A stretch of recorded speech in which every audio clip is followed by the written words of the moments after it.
Question ni Ma'am Shimi, pag isang month lang at konti lang ang sales, need pa ba mag-inventory list at sworn declaration? Dito lang ako nagbebenta last year.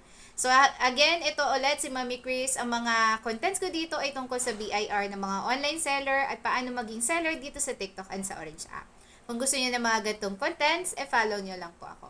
So sagutin na natin yung question ni Ma'am Shi. Yes po, magpapasa pa rin kayo kung kasali po kayo sa required magpasa ng inventory list at kasama doon is yung notarized sworn declaration Annex D. Magkatandem po talaga yung dalawa na yon.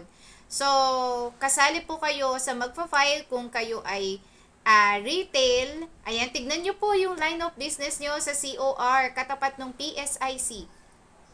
Tingnan nyo kung retailer ang nakalagay dyan, wholesaler, manufacturer, manufacturing. Bukod doon, bukod sa mga nabanggit ko, yung mga real estate and construction industry, sila din yung nagpapasa ng inventory list.